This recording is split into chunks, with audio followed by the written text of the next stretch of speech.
Welcome to Financials with Ahau. It's amazing to be together with you again as we continue on our conversations around how are we growing in financial wellness, how are we growing into financial freedom, how are we setting goals that we're achieving towards becoming the person we want to be in terms of our finances. Now, we began a very interesting conversation where we're looking at investing in Africa.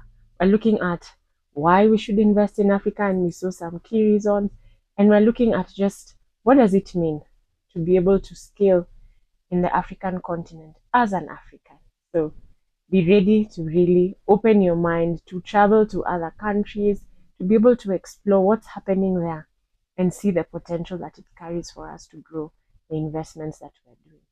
Now, Africa as a continent, I would say, is easily and often divided into four and sometimes five. So let's see what we get. So we have East Africa, we have South Africa, we have Central Africa, we have West Africa, and we have North Africa. Now, North Africa from time to time is also paired with Middle East. So that's why sometimes you find Africa is divided into four, but ideally the five actually come into play. And it's going to be interesting to look at just each of these regions and even go into the countries to be able to explore what investments are in these countries. How are these countries doing? Africa has stock markets. How are the stock markets doing?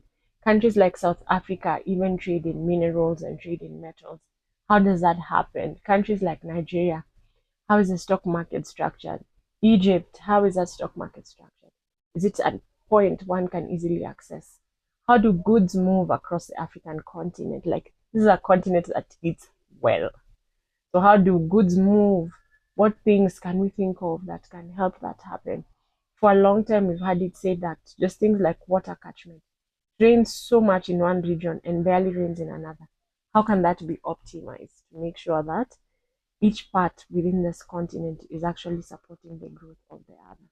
And for us who want to grow in financial wellness, how are you investing in the different places and finding strength and connecting it to where we're coming from?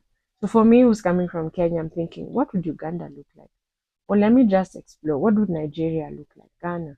What would Malawi look like? Just kind of finding an interest in investments in these other countries within my continent. And thankfully, the banking system has really grown. To have in Kenya banks that are registered in South Africa and Nigeria, to have in Tanzania banks registered in Kenya, it's really an open door that's going to allow us to venture into investing more widely in the African continent. So I truly aspire for us to learn, I aspire for us to look through investment opportunities, to even learn maybe from those already investing in these areas and to grow together in this way. Thank you so much for listening. It's a how. God bless.